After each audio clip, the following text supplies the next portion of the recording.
है कि पाकिस्तान में देखें अब जो भी टेररिस्ट एक्टिविटी होती है उसमें कोई यूएसए का तो बंदा इन्वॉल्व नहीं होता, वो करवा सकते हैं, उनको फंडिंग दे सकते हैं या कुछ और कर सकते हैं। जब वो उसको करते हैं, मतलब कि फाइनलाइज करते हैं, जो भी वो टेररिस्ट अटैक करता है बंदा, वो कोई ना कोई अफ़गानिस्तान से होता है या कहीं से होता है, उसका जो भी है मिलता है उसका। बलूचिस्तान के अंदर 1 घंटे में 2 धमाके हुए हैं, बॉम्ब्स हुए हैं, उसके बाद पेशावर में, उसके पहले कराची में। सर हमने फिर क्या काबू पाया है? जाहिर फिर करप्शन का बाजार गर्म हुआ है और जो कि चलता आ रहा है जब से पाकिस्तान बना है उसके बाद से ये चीज़ें ख़त्म होने का नाम नहीं ले रही। ठीक है, बाहर से किसी किस्म की ये मैं नहीं समझता कि लोग आएंगे यहाँ पे, डरेंगे यहाँ पे आने के। यहाँ पे टेररिज्म का इशू है, यहाँ पे लॉलेसनेस है, यहाँ पे कोई चीज़ सीधी नहीं है। नमस्कार दोस्तों, जय हिंद जय श्री राम। मेरा नाम है रमेश और स्वागत करता हूँ आप सभी का एक और पाकिस्तानी पब्लिक मजेदार रिएक्शन वीडियो में। तो दोस्तों, पाकिस्तान के बलूचिस्तान शहर में एक और बम ब्लास्ट हो गया है और फिलहाल पाकिस्तान के लोगों में अफरा तफरी का माहौल चल रहा है, क्योंकि दोस्तों आप सभी को पता होगा कि पाकिस्तान में फिलहाल खाने के भी लाले पड़े हुए हैं और पाकिस्तान में आए दिन बम ब्लास्ट होते रहते हैं। और अब तो अमेरिका ने भी पाकिस्तान को टेररिज्म कंट्री घोषित कर दिया है, जिस वजह से पाकिस्तान के लोगों में अफरा तफरी का माहौल चल रहा है। तो दोस्तों इसी हवाले से पाकिस्तानी पब्लिक का रिएक्शन लिया गया है। तो वीडियो काफी मजेदार हुआ है, इसलिए वीडियो को पूरा जरूर देखना। अगर आपको ये वीडियो पसंद आए तो वीडियो को लाइक करके हमारे चैनल को सब्सक्राइब अवश्य कर लेना। ओरिजिनल वीडियो का लिंक मिल जाएगा नीचे डिस्क्रिप्शन बॉक्स में, और इस वीडियो के बारे में मेरी पर्सनल राय वीडियो के लास्ट में आपके साथ शेयर कर दूंगा, इसलिए वीडियो को पूरा जरूर देखना। आइए मिलकर वीडियो देखते हैं। मुझे बताएं, अभी जो बलूचिस्तान के अंदर 1 घंटे में 2 धमाके हुए हैं, बॉम्ब्स हुए हैं, उसके बाद पेशावर में, उसके पहले कराची में। सर हमने फिर क्या काबू पाया है?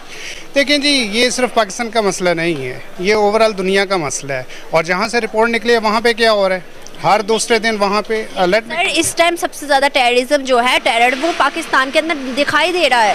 सर दुनिया में है, मैं ये नहीं कह रही कि टेररिज्म नहीं है, लेकिन अगर हम फैक्ट्स पर देखें तो पाकिस्तान के अंदर सबसे ज़्यादा है। देखिए, पाकिस्तान में ये टेररिज्म होने के पीछे जो सबसे बड़ी रीज़न है, हमारी इकोनॉमी नहीं है। जब लोगों के पास, जब वो लिटरेट नहीं होंगे, पढ़े लिखे नहीं होंगे, जब उनके पास रोज़गार नहीं होगा, ठीक है, तो फिर वो क्या करेंगे? मतलब आपका कहना है कि जिस मुल्क के अंदर ज़्यादा भूख होगी या जिस मुल्क के अंदर ज़्यादा गुर्बत होगी, वहाँ ये सब कुछ नज़र आता है। डेफिनेटली जी, अगर एक घर गरीब है और उनको खाने के लिए नहीं है तो फिर उन्होंने कुछ ना कुछ तो करना है। हमारी गवर्नमेंट यहाँ पे लोगों को क्या दे रही है? दिन ब दिन आए दिन हालात मुश्किल से मुश्किल बनाए जा रहे हैं। ठीक है, हमारी गवर्नमेंट ने कुछ नहीं सोचा, हर एक ने अपनी वेस्टेड इंटरेस्ट देखी हैं। ठीक है जी, चाहे वो सियासतदान हैं, चाहे जो भी हैं, nobody cares about ordinary people. ठीक है, और बहुत अहम सवाल, हम देखते हैं कि हमारी जब रिपोर्ट्स आती हैं तो उसके अंदर बहुत सी जगहों पे हमें नज़र आता है कि हमारे जो सियासतदान हैं उनके प्रॉपर्टी है वो बाहर नज़र आती है, असासे बाहर नज़र आते हैं, लेकिन बड़ा ऐसा बाहर के हमें नज़र नहीं आता। हम दूर नहीं जाते, अभी की बात करते हैं। एक रिपोर्ट शाया हुई थी, 0,000 खर्चा था नरेंद्र मोदी का खाने पीने का। सर ऐसा क्यों है? उनकी जानिब से हमें कोई ऐसी चीज़ नहीं नज़र आती जिससे उनके पॉलिटिक्स को गंदा किया जाए, या हमारे जानिब से ऐसे क्यों असासे नज़र आते हैं? देखिए जी, उनके और हमारे ओरिजिन तो एक ही है, लेकिन उन लोगों ने अपनी डायरेक्शन बहुत पहले से ठीक कर ली थी। ठीक है, अगर आप देखिए कि उन्होंने अपनी इकोनॉमी बेहतर करने के लिए उन्होंने कोई गाड़ी इंपोर्ट अपनी नहीं की थी, एक मारुति उनकी कार थी। ठीक है, हमारी बड़ी बड़ी कारें यहाँ पे आती हैं, बड़े बड़े जो चीज़ यू नेम एनीथिंग और यहाँ पे मिलते हैं। ठीक है, और ये जो जितने बड़े हैं ये सब इसको, तो इन्होंने अपने ये सारे आसाइश और आराम और अपने ये जितने भी समझें अल्लाह तआला इनके हैं, ये इन्होंने पूरा करने के लिए ये यहाँ पे ज़ाहिर फिर करप्शन का बाजार गर्म हुआ है और जो कि चलता आ रहा है जब से पाकिस्तान बना है उसके बाद से ये चीज़ें ख़त्म होने का नाम नहीं ले रही। ठीक है, अकरबा परवरी या नेपोटिज्म जिसको हम बोलते हैं, तो ये सारी चीज़ें लीड करेंगी करप्शन की तरफ, और करप्शन फिर अनार्की की तरफ जाएगी और फिर हाल वही होगा जो आज हमारे मुल्क का है। अभी कल की एक रिपोर्ट है जिसके मुताबिक हम देख सकते हैं कि हमारे पॉलिटिक्स ने सिर्फ टूरिज्म पर, मतलब जो बाहर उन्होंने दौरा किया है उसके ऊपर इतने ज़्यादा अरब और करोड़ लगाए हैं। क्या समझते हैं अगर वो ना किया जाता, वही चीज़ें पाकिस्तान के अंदर इन्वेस्ट की जाती, इकोनॉमी को सही किया जाता, आपको नहीं लगता कि हम भी थोड़ा बहुत स्टेबल हो सकते थे, जो अभी तक नहीं हो पाए? जी बिल्कुल, जब तक हम अपना इमेज इंटरनेशनली बेटर नहीं करेंगे उतनी देर तक बाहर से किसी किस्म की ये मैं नहीं समझता कि लोग आएंगे यहाँ पे, डरेंगे यहाँ पे आने के। यहाँ पे टेररिज्म का इशू है, यहाँ पे लॉलेसनेस है, यहाँ पे कोई चीज़ सीधी नहीं है। तो सबसे पहले अपना आप ठीक करें। वेस्टर्न कंट्रीज़ में क्यों लोग जाते हैं, यूरोप क्यों जाते हैं, अमेरिका क्यों जाते हैं? ठीक है, इवन मिडल ईस्ट क्यों जाते हैं? वहाँ पे लॉ एंड ऑर्डर है, वहाँ पे सिक्योरिटी है, वहाँ पे स्टेबिलिटी है। ठीक है, वहाँ पे तरक्की नज़र आती है, लोग तरक्की देखने जाते हैं, लोग अच्छे लोगों को देखने जाते हैं, अच्छा माहौल देखने जाते हैं। यहाँ पे क्या देखने आना है पाकिस्तान में लोगों ने? बात है सर। अगर हम देखें ना, हमारे पास भी कश्मीर है, इंडिया के पास भी कश्मीर है, ऐसा ही है। और अगर हम देखें तो 2022 के अंदर उनका जो कश्मीर का टूरिज्म था वो सबसे ज़्यादा बढ़ा था और हिस्ट्री में रिकॉर्ड कायम किया था। सर हमारे कश्मीर के अंदर ऐसा नहीं है, क्यों? जी, ये वही रीज़न आ जाती है ना कि यहाँ पे आम जो लोग हैं वो यहाँ पे आते हुए डरेंगे, ठीक है। और वहाँ पे जाहिर है वो टूरिस्ट बेस्ड उनकी इंडस्ट्री है बाकायदा, वो उसको प्रमोट करते हैं, ठीक है। और देखिए आप ऑल ओवर द वर्ल्ड लोग वहाँ पे कितना इंडिया को जानते हैं, पाकिस्तान को कोई नहीं जानता। हालांकि पाकिस्तान को भी अल्लाह ताला ने कम नेमतों से नहीं नवाजा। कितनी खूबसूरती यहाँ पे वादियाँ हैं, पहाड़ हैं। हमने खुद अपने इस धरती को, अपने इस मुल्क को, इसका इमेज दुनिया की नज़र में बर्बाद की है। सीक्रेट कुरान में भी है ना कि जैसे अवाम वैसे हुक्मरान। जी ऐसे ही है, तो अब वो हुक्मरान भी हमसे ही बनते हैं, ठीक है। तो हमारे आज तक निचले तबके से कभी भी कोई मिनिस्टर, कोई फॉरेन मिनिस्टर, कोई प्राइम मिनिस्टर ऐसा कोई नहीं बना। अगर हम इंडिया की भी बात करें तो सर वहाँ से नीचे तबके से उठते हैं। इवन अगर हम दूर नहीं जाते, नरेंद्र मोदी की मिसाल ले लें, एक चाय वाला कंसीडर किया जाता था सर, आज वो प्राइम मिनिस्टर बन गया है। आपको नहीं लगता कि अब ये जो टेररिज्म चल रहा है ये सिर्फ बिजाते हम पॉइंट आउट करते हैं अफगानिस्तान को, अब हम करते हैं अमेरिका को, हम करते हैं इंडिया को कि ये सब करवा रहे हैं। सर आपको लगता है कि ये सब करवा रहे हैं या बजाते कोई और वजह है? नहीं, देखें हमारा कुछ इंटरनली भी हम वीक हैं। वही जो मैंने पहले आपसे बात की है कि पाकिस्तान में देखें अब जो भी टेररिस्टिक एक्टिविटी होती है उसमें कोई यूएसए का तो बंदा इन्वॉल्व नहीं होता। वो करवा सकते हैं, उनको फंडिंग दे सकते हैं या कुछ और कर सकते हैं। जब वो उसको करते हैं, मतलब कि फाइनलाइज करते हैं, जो भी वो टेररिस्ट अटैक करता है बंदा, वो कोई ना कोई अफ़गानिस्तान से होता है या कहीं से होता है, उसका जो भी है मिलता है उसका। सर आप मुझे बताएं, अगर हम इतने पावरफुल हों तो हम इन सब चीज़ों को एक सेकंड के अंदर ख़त्म नहीं कर सकते, एक सेकंड के अंदर रोक नहीं सकते। सर हम इतने पावरफुल हों तो यूएन के अंदर हमारी बात ना मनवाई जाए, हमारी बात ना सुनी जाए। बिल्कुल आप ठीक कह रही हैं, हमें यूनिटी नहीं है। मैं पहले वही बता रहा हूँ, एक जो बेसिक चीज़ है ना हमारे मुल्क में, हम एक दूसरे के अगेंस्ट बातें करते हैं, अगेंस्ट कोर्ट्स में चल रहे हैं, मतलब कि केसेस चल रहे हैं। वो गवर्नमेंट आती है उसके पे केस कर देती है, वो कोई गवर्नमेंट चेंज होती है वो पीटीआई पे कर देती है। अब पीटीआई पे केसेस चल रहे हैं, पीटीआई की गवर्नमेंट में ये नून लीग या पीपल्स पार्टी पे चल रहे थे।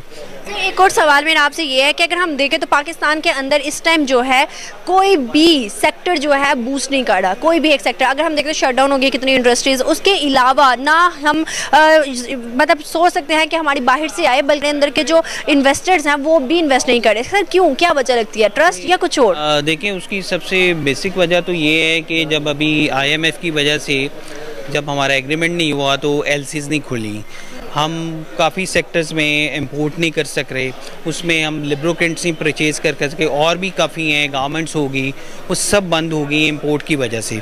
जब इंपोर्ट बंद होगी उसके साथ हमारी इंडस्ट्री भी बंद होगी, इंडस्ट्री बंद होगी तो वो लोग भी ज़ाहिर है बेरोज़गार होंगे, इन्फ्लेशन आएगी। अब टेक्सटाइल भी बंद है, ऑलमोस्ट थोड़ा बहुत काम चल रहा है। जब तक कि प्रॉपरली इसको कंटिन्यू करनी ही करेगी गवर्नमेंट, इसमें गवर्नमेंट कोई इनिशिएटिव नहीं लेगी, उस वक्त तक तो वो देखें कोई कुछ भी नहीं कहा जा सकता कि कैसे एक अनस्टेबिलिटी रहेगी उसमें। सर आखिरी एक सवाल मेरा आपसे, आप मुझे बताइएगा बीगम पाकिस्तानी, ठीक है, क्या आपको लगता है कि हमें किस मुल्क के साथ ट्रेड करनी है, जहाँ से हमें 20 रुपये किलो चीज़ मिल रही है या हमें एक मुल्क से 100 रुपये किलो चीज़ मिल रही है? आपको क्या लगता है कि हमें किस मुल्क के साथ ट्रेड करनी है? देखिए ऑब्वियसली ठीक है, 20 रुपये अगर चाइना हमारा देखिए पार्टनर है, चाइना से हम कर सकते हैं, उसके अलावा तुर्की है, चाइना है, जो भी। मुझे लगता है चाइना के बदले हम आस पड़ोस के अगर अपने करीबी बॉर्डर्स देखें तो उनके साथ ट्रेड करने में हमारा ज़्यादा बेनिफिट है। देखिए करीबी बॉर्डर तो हमारे साथ इंडिया भी है, ठीक है, ईरान भी, अफगानिस्तान भी है, अफगानिस्तान भी है, उससे भी कर सकते हैं। क्यों नहीं करते? हमारी प्रायोरिटीज यहाँ से वहाँ क्यों चली गई हैं? सर कुछ और नजर आता है। अब अगर मैं आपको बता दूँ, पॉलिटिकल इंटरेस्ट है, वो पॉलिटिकल इंटरेस्ट जब तक वो अपना फ़ायदा जब तक वो नहीं करेंगे कि जी हम पाकिस्तानी हैं और पाकिस्तान के लिए काम करना है, तब तक ये आगे नहीं कंटिन्यू हो सकता। और इसमें इसी तरह से चलता रहेगा जैसे 75 ईयर्स में चलता आ रहा है। जो जिसके पास ठीक है, जिसके पास सपोर्ट है या जो कर सकता है या करवा सकता है, वो अपना काम करवा लेता है इस मुल्क में, जो नहीं करवा सकता वो नहीं करवा सकता। आपको क्या लगता है हमारी प्रायोरिटीज़ क्या है? हम देखें तो अब नज़र दूर नहीं डालते, इंडिया पे डालते हैं। आज एक न्यूज़ आई थी जहां पर उनकी ITES में 45% उन्होंने एक्सपोर्ट किया। उसके अलावा उनकी सर्विस एक्सपोर्ट जो थी वो 55% थी। टोटल उनकी जो एक्सपोर्ट हुई है सर वो 300 बिलियन टच की है सर। हिस्ट्री में कभी किसी मुल्क ने इतना नहीं किया जितना उन्होंने 2023 शुरू में कर लिया। सर हमारी प्रायोरिटीज़ क्या, उनकी प्रायोरिटीज़ क्या, क्या यही वजह जो आज वो वेल डेवलप है और हम अंडर डेवलप हैं? देखें उसमें दो चीज़ें हैं। एक तो जो हमारा एजुकेशन सेक्टर है, जैसे यहाँ पे इसी वजह से टेररिस्ट एक्टिविटीज़ हो रही हैं या इंस्टेबिलिटी है पाकिस्तान में, तो जो भी हमारे आईटी एक्सपर्ट्स हैं या इंजीनियर्स हैं वो अब प्रेफर करते हैं कि आउट ऑफ कंट्री या कहीं पे अच्छी कंट्री में सेटल हो जाएं, यूएसए में या वट एवर कोई भी अच्छी कंट्री है, जर्मनी है, वट एवर वो यूके है, तो जाहिर है वो या मिडल ईस्ट है, वहाँ पे जाके सेटल हो जाते हैं। इसी वजह से कि पाकिस्तान में कोई इंस्टेबिलिटी या उनको फ्यूचर नज़र नहीं आता उस तरह से, तो दैट्स वाई ये रीज़न है कि जो हमारा हमसाया मुल्क है इंडिया है, वहाँ पे लोग वहाँ पे काम करते हैं, उनकी जो भी एक्सपर्ट्स हैं या जो भी इंजीनियर्स हैं वहीं पे काम करते हैं। हमारे डॉक्टर्स हैं वो मोस्टली जो भी हैं वो बाय प्रेफर करते हैं उस वजह से कि उनको। तो दोस्तों उधर होता है वीडियो खत्म। जाहिर सी बात है कि दोस्तों पाकिस्तान में अन एजुकेशन की कमी हमें साफ साफ नजर आ रही है, क्योंकि दोस्तों पाकिस्तान में फिलहाल आए दिन एक बॉम्ब ब्लास्ट होता रहता है, जिस वजह से पाकिस्तान के ऊपर कोई देश ट्रस्ट करने को तैयार नहीं है। क्योंकि अगर पाकिस्तान के लोगों में या फिर पाकिस्तान के जो भी लोग हैं उनमें अगर एजुकेशन होता तो पाकिस्तान के अंदर आज इतना ज्यादा जो बॉम्ब ब्लास्ट या फिर टेररिज्म नहीं होता। क्योंकि दोस्तों फिलहाल पाकिस्तान के पास खाने को रोटी नहीं है और पाकिस्तान आए दिन इतने ज्यादा बॉम्ब ब्लास्ट करता रहेगा तो जाहिर सी बात है कोई देश पाकिस्तान के ऊपर ट्रस्ट करने को तैयार नहीं रहेगा या फिर पाकिस्तान को कोई देश भीख देने के लिए भी तैयार नहीं रहेगा। क्योंकि जाहिर सी बात है दोस्तों कि जिस देश में टेररिज्म सबसे ज्यादा होता है उस देश के ऊपर कोई देश भरोसा नहीं कर सकता है। और पाकिस्तान में फिलहाल वही हो रहा है कि पाकिस्तान में खाने को भी पैसे नहीं है और पाकिस्तान में आए दिन बॉम्ब ब्लास्ट होते रहता है। तो जाहिर सी बात है कि कोई देश पाकिस्तान के ऊपर भरोसा नहीं करेगा और पाकिस्तान भरोसे के लायक भी नहीं है, क्योंकि पाकिस्तान के जो उसमें जो नेता लोग होते हैं वही इन्वॉल्व होते हैं और वही पाकिस्तान के में बॉम्ब ब्लास्ट करवाते रहते हैं। क्योंकि पाकिस्तान के नेता लोगों को ये पता है कि हम पे ध्यान हटाने के लिए उनके नेता लोग ये सब करवाते रहते हैं, क्योंकि पाकिस्तान के लोग उनने जो कि समझदार नहीं है, जिस वजह से पाकिस्तान के लोगों को भी ये सब समझ नहीं आता है और इसी वजह से आज पाकिस्तान दबा चला जा रहा है। तो दोस्तों खैर इसी पर होता है वीडियो खत्म। आप इस वीडियो के बारे में अपनी क्या राय रखना चाहते हो, आप अपनी राय में नीचे कमेंट करके जरूर शेयर करना। वीडियो पसंद आए तो वीडियो को लाइक करके हमारे चैनल को सब्सक्राइब अवश्य कर लेना। वीडियो देखने के लिए आपका बहुत बहुत धन्यवाद। जय हिंद, जय भारत।